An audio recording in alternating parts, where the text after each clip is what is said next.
परमात्मने नमः। श्री गुरु चरण कमलेभ्यो नमः। निजानन्दस्य कृष्णस्य प्राणनाथस्य वै ध्रुवं चरित्रं पावनमेतद् यच्च लोके सुदुर्लभम्। पठनात् श्रवणात् चैव प्रेम भक्त्या समर्चनात् लभते चेप्सितं लोके अन्ते च पदमव्ययम्। निजानन्द निज नाम है श्री कृष्ण धनि धाम। श्यामा सुंदर सात सब राखो हृदय धाम। मंगल कृष्ण प्रणाम है मंगल धर्म प्रकाश। मंगल सुंदर साथ है मंगल धाम उजास है।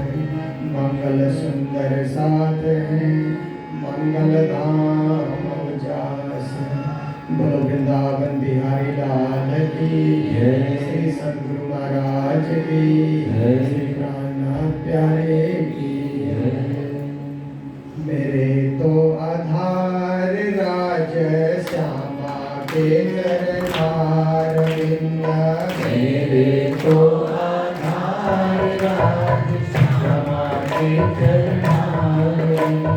मेरे तो आधार राज श्यामा के चरणार विंद। मेरे तो आधार राज श्यामा के चरणार विंद। राज के चरणार विंद। राज के चरणार विंद। श्यामा के चरणार विंद। श्यामा के चरणार विंद। मेरे तो आधार राज श्यामा के चरणार विंद। मेरे तो आधार राज श्यामा के चरणार विंद। मेरे तो आधार राज श्यामा के चरणार विंद। मेरे तो आधार राज श्यामा के चरणार विंद। सतगुरु के चरणार विंद। सतगुरु के चरणार विंद। श्री जी के चरणार विंद। श्री जी के चरणार विंद। सतगुरु के चरणार विंद। सतगुरु के चरणार विंद। श्री जी के चरणार विंद। श्री जी के चरणार विंद।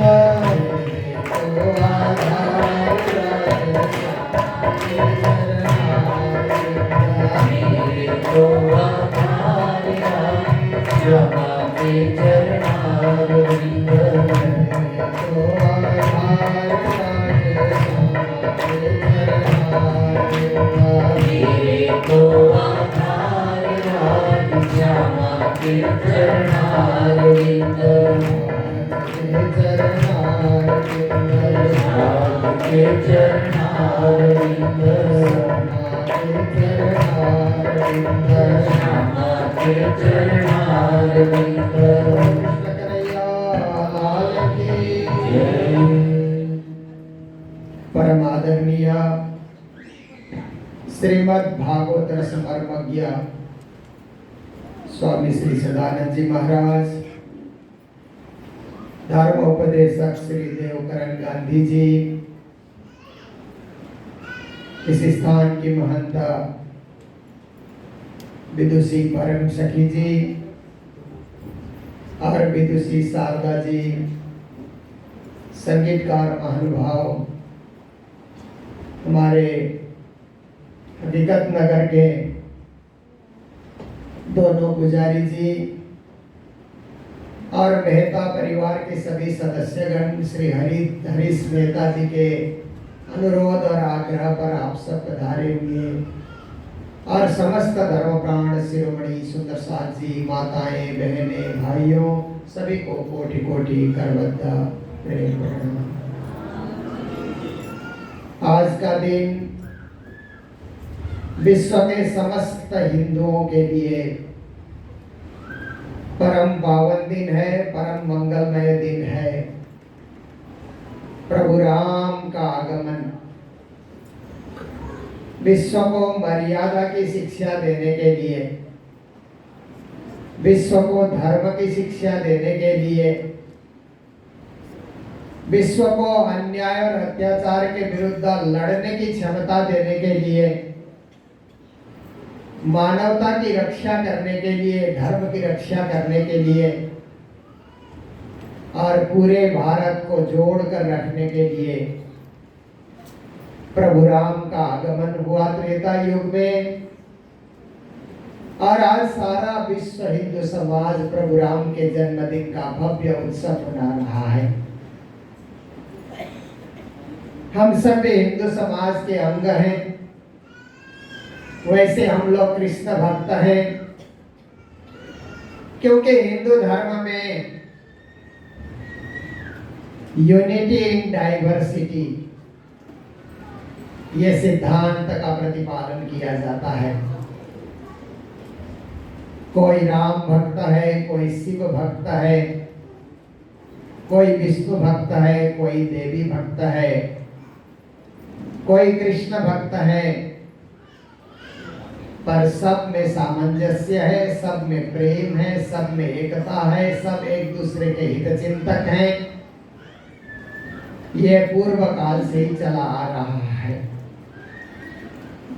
देखिए, एक सुन्नी शिया के मस्जिद में नहीं जाता,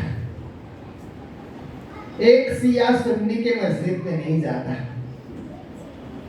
प्रोटेस्टेंट कैथोलिक के चर्च में नहीं जाता, कैथोलिक प्रोटेस्टेंट के चर्च में नहीं जाता,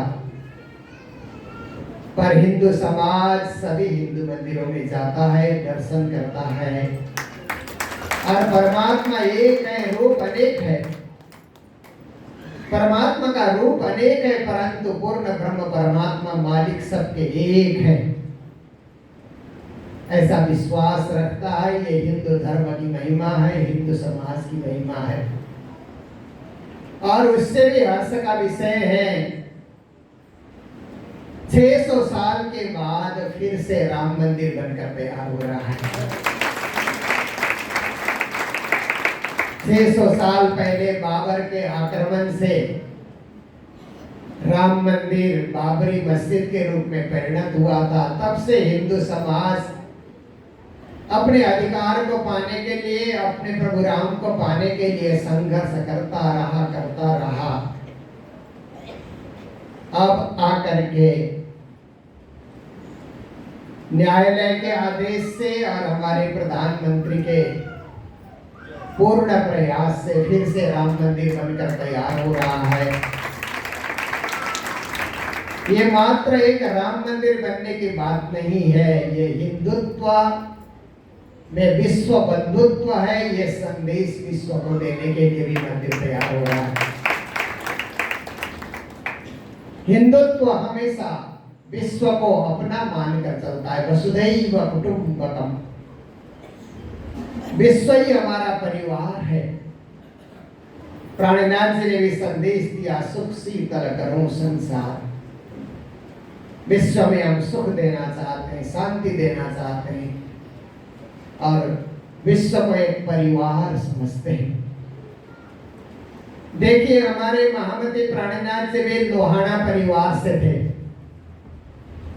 लालदास महाराज जी के बीतक के बाद और एक बीतक हम लोग पढ़ते हैं, वृत्तांत मुक्तावली। प्राणनाथ जी की जीवनी, प्राणनाथ जी के जीवन काल के पश्चात 7 जने ने बीतक लिखी है। पहले तो लालदास जी की बीतक मानी जाती है, फिर नवरंग स्वामी की बीतक है और वृत्तांत मुक्तावली छत्रसाल जी के दरबारी कवि ब्रिजभूषण जी ने एक बीतक लिखी है, जिसको वृत्तांत मुक्तावली कहा जाता है। उस बीतक में ब्रिजभूषण महाराज कहते हैं कि प्राणनाथ जी भी प्रभु राम के परिवार में ही आए थे। प्रभु राम के पुत्र का नाम लभ, लब से लोहाना वंश चला और प्राणनाथ जी लोहाना वंश के थे। लोहाना क्षत्रिय थे प्राणनाथ जी, इसलिए कहीं न कहीं महामती प्राणनाथ मेराज ठाकुर का भी उसी वंश में होने का ये अवसर, ये सौभाग्य मिला। क्योंकि परमात्मा आते हैं इस संसार में तो कोई अच्छे परिवार को ही चुनकर आते हैं, अच्छे वंश को ही चुन करके आते हैं। सूर्य वंश को चुन करके महामती प्राणनाथ आए और चंद्र वंश को चुन करके सदगुरु देवचंद जी महाराज पधारे। तो देखिए बृहत हिंदू समाज के हम एक अंग है, अभिन्न अंग है। प्रणामी समाज कौन है? बृहत हिंदू समाज का अभिन्न अंग है। जहां हिंदू रहते हैं प्रणामी भी वही रहता है। पाकिस्तान में, अखंड भारत में, ये पंजाब में हमारे जो विभाजन के बाद पाकिस्तान का हिस्सा बना हुआ, हमारे 8 मंदिर छूट गए। वहां से हिंदू उठ करके भारत में आए तो हमारे प्रणामी भी वहां से उठ करके भारत में आए। 5000 प्रणामी वहां से उठ करके आए भारत में। आज ये दिल्ली का मंदिर है, ये भी पंजाब में था, अब पाकिस्तान का हिस्सा बन गया। वो गादी पाकपट्टन, करनाल का मंदिर, बलकाहांस, जयपुर जवाहर नगर का मंदिर आप देखिए, बहाल नगर, हड़प्पा, कमालिया, 8 मंदिर हमारे उस तरफ छूट गए। क्योंकि वहां हिंदू नहीं रहे तो प्रणामी भी वहां से चल करके यहाँ आए। क्योंकि हम प्रणामी हिंदू धर्म के अभिन्न अंग हैं, अकाट्य अंग हैं। हमारी सारी रीति रिवाज जिसको कहा जाता है, पूजा पद्धति, परंपरा, हिंदू धर्म के हिसाब से ही संचालित है। इसलिए हिंदू धर्म के पावन पर्व आते तो हमें भी हर्ष और उल्लास के साथ उसको मनाना चाहिए। और हिंदू धर्म विश्व धर्म बने। हिंदू धर्म विश्व धर्म बनेगा तो प्रणामी धर्म भी विश्व धर्म बनेगा। हिंदू धर्म विश्व बंधुत्व की शिक्षा देगा तो प्रणामी धर्म भी विश्व बंधुत्व की शिक्षा देगा। प्राणनाथ जी महाराज की वाणी चरितार्थ होगी, सुख शीतल करूं संसार पसरसी 14 भवन। तो आइए, क्योंकि वाणी के एकाध चौपाई की व्याख्या हम लोग करते हैं। प्राणनाथ जी ने तो कहा एक चौपाई भी काफी है, आधी चौपाई भी काफी है जागने के लिए। एक लब काफी है, आधा लब भी काफी है जागने के लिए। देखिए, जागने के लिए अलार्म की 1 घंटी काफी है ना। आप जागने की सोच बना करके सोइए तो सुबह जागने के लिए अलार्म की 1 घंटी आपके लिए काफी है। नहीं जागना है तो घंटी बजती रहेगी, आप सोते रहेंगे, जागेंगे ही नहीं। तो प्राणनाथ जी महाराज भी कहते हैं कि जागने के लिए आधा लब मात्र भी काफी है। अर्ध लबे तारो अर्ध सरे घोड़ा, ए बुढ़ो तू कां के बरा घोड़ा जीव जाग जेरे। कहते हैं अरे जीव, माया में ऐसे तो भ्रमित होकर के भूला पड़ा है। सदगुरु के आधा लब को, आधा वाक्य को तो याद कर ले, तेरी जागनी हो जाएगी। क्यों इतना बोलने के लिए मजबूर कर रहा है? जैसे घर में बच्चे होते हैं ना, एग्जाम के दिन में भी सोते रहते हैं, तो माँ बाप मजबूर होते हैं, उठो उठो आज तो एग्जाम है, जागो, उठो, तैयार हो जाओ। फिर भी कोई कोई बच्चे तो सुनते ही नहीं है, फिर भी सोते ही रहते हैं। तो उन बच्चों ने माँ बाप को मजबूर कर दिया जगाने के लिए, बार बार बुलाने के लिए, बार बार इशारा करने के लिए। ऐसे ही न जागने वाले शिष्यों ने गुरु को मजबूर कर दिया कि 18,758 बार गुरु पुकार रहा है, फिर भी न जागने वाला सुंदर साथ जाग ही नहीं रहा है। उसके कानों में वो ध्वनि जाती भी नहीं है, जाती भी है तो उसकी परवाह वो नहीं कर रहा है। इसलिए प्राणनाथ जी कहते हैं जागने वाले के लिए आधा लव आधा वाक्य भी काफी है। हम जागे तो जाग सकते हैं। देखिए तो श्री प्राणनाथ जी महाराज वाणी की महिमा, क्योंकि वाणी की महिमा हम सुनेंगे तो ही वाणी पढ़ेंगे, इसकी महिमा को जानना बहुत जरूरी है।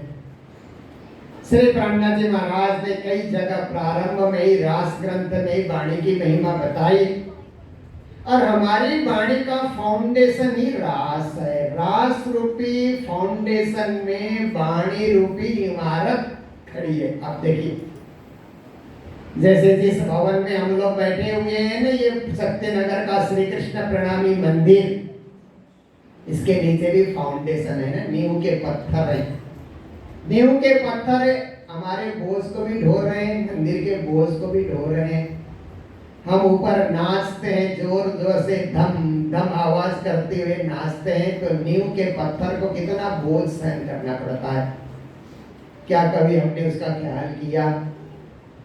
पर बिन बोले नींव के पत्थर हमारे बोझ को भी, मंदिर के बोझ को भी सह रहे हैं।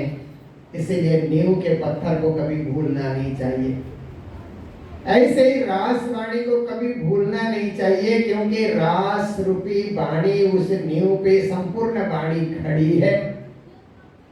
इसलिए श्री जी ने रास ही चरण, श्री जी के वाणी की महिमा गाते हुए परमहंसों ने कहा रास ही चरण। रास में जितने शब्दों का प्रयोग हुआ है ना श्री कृष्ण के लिए, राजी शब्द, धनी जी शब्द, पिया जी, बालाजी, जितने शब्द रास में प्रयोग हुए हैं ना, उन्हीं शब्दों की महिमा कयामत नामा तक चली है। आप देखिए रास में जिन शब्दों को संजोया गया, कयामत नामा तक वही शब्द है। हम श्री कृष्ण के भक्त हैं, हम श्री कृष्ण को राज्य के रूप में मानते हैं, क्योंकि हमारे हृदय में बैठ करके राज कर रहे हैं, हमारे हृदय की धड़कन को चला रहे हैं। हम आज जी रहे हैं तो हमारी धड़कन चलाने वाले साक्षात पूर्ण ब्रह्म परमात्मा है, दिलों में राज कर रहे हैं। सब सुंदर साथ के दिलों में राज कर रहे हैं, इसलिए उनको राजी कहा जाता है। पर उनका नाम क्या है ये सब जानने की इच्छा होती है, तो निज नाम को कभी भूलना नहीं चाहिए। निज नाम को भूलेंगे तो हम सब कुछ भूल गए, और निज नाम को पढ़े तो हमने सब कुछ पढ़ लिया। निज नाम पढ़ा तिन सब पढ़ा, सब मंत्र न का भेद, निज नाम बिना खाली गया, पढ़ पढ़ चारों वेद। देखिए कभी हम निज नाम महामंत्र को भूल जाएंगे करके प्राणनाथ जी ने गुम्बट मंदिर के ऊपर लिखवा दिया, निज नाम श्री कृष्ण जी अनादि अक्षरादि। गुम्बट मंदिर के ऊपर श्री जी ने लिखवा दिया। तारतम वाणी के हर ग्रंथ के ऊपर उन्होंने लिखवा दिया, ताम्र पत्र पे उन्होंने लिखवा दिया कि आने वाला समाज कहीं भटक न जाए, भूल न जाए, क्योंकि कभी कभी भुलाने वाले भी समाज में आ जाते हैं, तो सर्वसाधारण लोग भूल भी जाते हैं। माया का खेल ऐसा है कि भुलाने वाले आते हैं तो भूलने वाले भी मिल ही जाते हैं। गुरुजी मंगलदास जी ने मंगल सूक्ति में 1008 सूक्ति में एक सूक्ति ऐसा भी उन्होंने लिखा, भुलाने वाले बहुत हैं, भूलने वाले चाहिए। देखिए जादू दिखाने वाले भी बहुत मिलते हैं, देखने वाले भी खड़े हो जाते हैं, डमरू बजते ही भीड़ इकट्ठा हो जाती है। परंतु हमें सत्य का अन्वेषण करना है, वास्तविकता का अन्वेषण करना है, सत्य से जुड़ना है, महामंत्र से जुड़ना है, अनन्य परा प्रेम लक्षणा भक्ति से जुड़ना है। इसलिए वाणी के माध्यम में श्री जी कहते हैं, ए निद निर्मल अति घनी, दिए साथने सार, कोमल चित्त कर लीजिए, जे मरुदे रहे निरधार। कहते हैं ये जो धन आपको दिया गया है ना, ये कोई भौतिक धन नहीं है, ये भौतिक संपत्ति नहीं है, ये आध्यात्मिक संपत्ति है, आत्मा की संपत्ति है, परमात्मा की संपत्ति है, अंदरूनी संपत्ति है।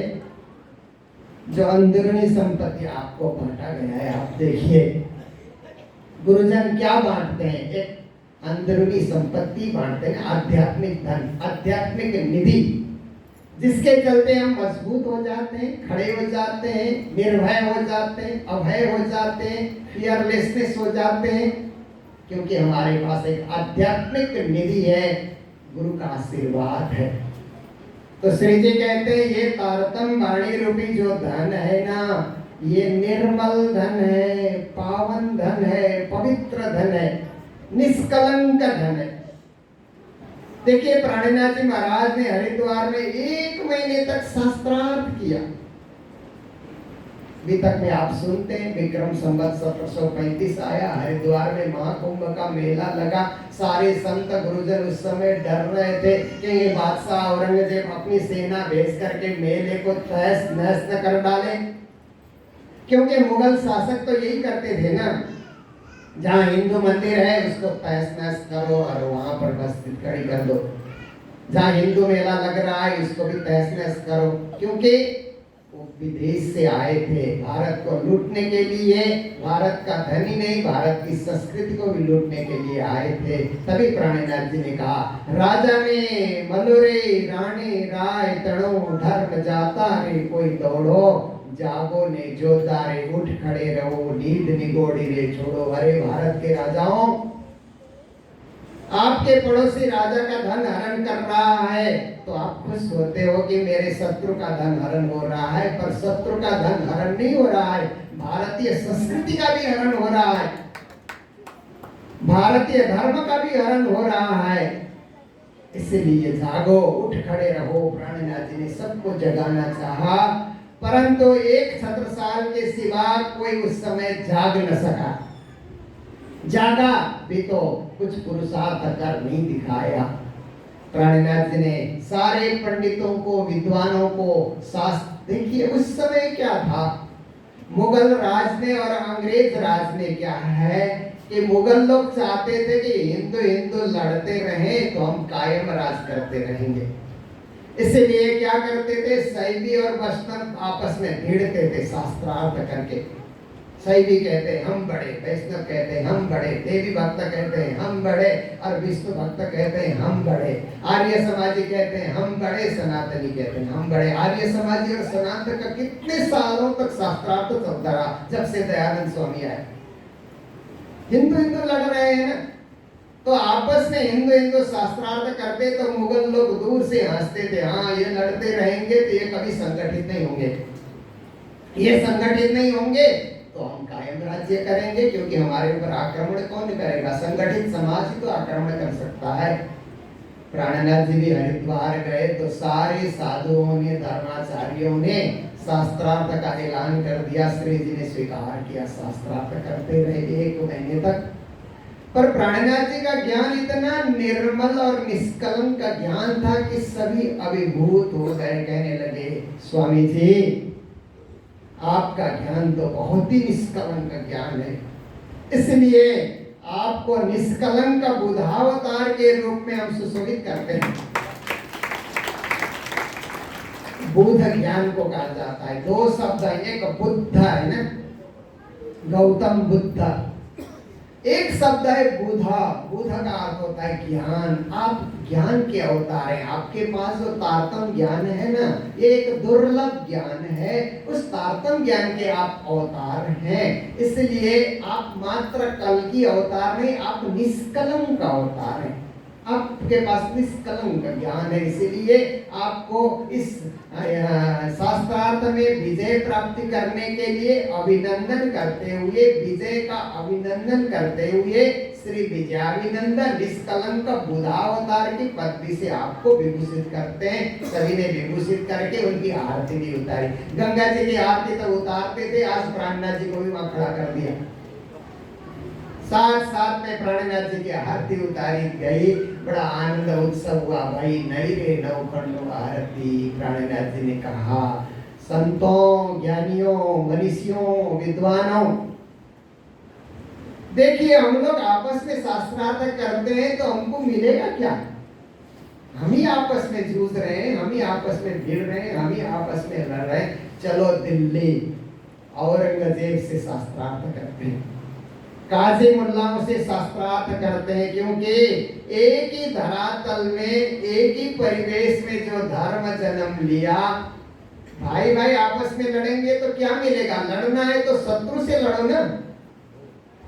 से चलो दिल्ली में जो हमारे ऊपर शासन कर रहे हैं, हमारे हिंदू धर्म को तहस नहस करने के लिए, ये क्या है कि तल्लीन हो रहे हैं, ऐसे शासकों के विरुद्ध, ऐसे उनके काजी और मुल्लाओं के विरुद्ध हम शास्त्रार्थ करें। हम अपने धर्म ग्रंथ को लेकर के कुरान से, बाइबल से हम शास्त्रार्थ करें। प्राणनाथ जी ने कहा चलो दिल्ली चले। सबने कहा स्वामी जी आप आगे हो जाइए, हम भी चलेंगे। पर कहाँ कोई आया? श्री जी आए। 17 महीने तक दिल्ली में रह करके उन्होंने काजी मुल्लाओं से शास्त्रार्थ किया। आपने 12 सुंदर साहब को भेज करके शास्त्रार्थ किया। इसलिए कभी कभी लोग कहते हैं कि वाणी में 6000 चौपाइयों में कते पक्ष की बातें क्यों है? जंबूर की बात, अंजीर की बात, कुरान की बात, बाइबल की बात। 6000 चौपाई में तो गीता भागवत की बात है, 6000 चौपाई में कतेव धर्म ग्रंथ की बात है, 6000 चौपाई में परम धाम की बातें हैं। तो 6000 चौपाई में कतेव की बात क्यों है? मैं बताता हूँ, इसलिए कि प्राणनाथ जी ने इस्लामियों के साथ शास्त्रार्थ किया था। क्या शास्त्रार्थ किया था और कैसे विश्व धर्म की धरातल उन्होंने स्थापित की, विश्व धर्म का एक प्लेटफॉर्म उन्होंने तैयार किया। और आजकल तो आप देखिए ना कि comparative study of all religion ऐसे एक सब्जेक्ट भी यूनिवर्सिटी में पढ़ाया जाता है। तो ये कॉमन फेथ की बात, ये कॉमन फेथ की बात प्राणनाथ जी ने स्थापना की थी।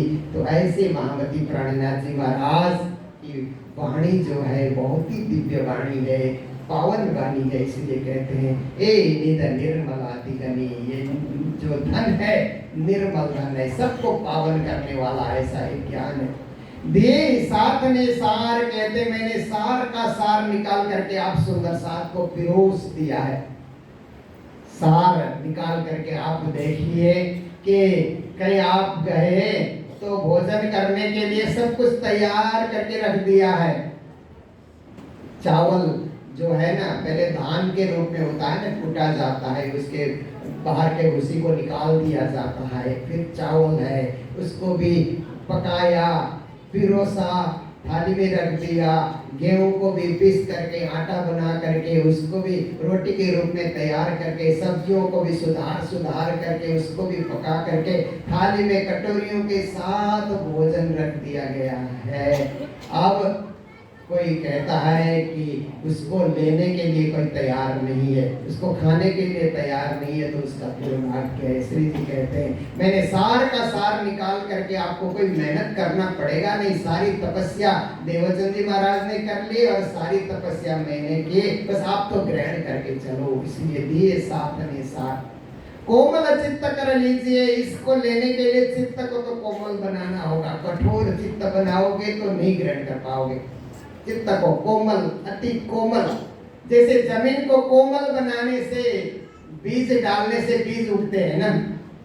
जमीन कठोर जमीन होगी तो बीज कभी नहीं उगते हैं। ऐसे ही तारतम्य रूपी बीज को उगाना है तो हृदय को कोमल, चित्त को कोमल बनाना होगा।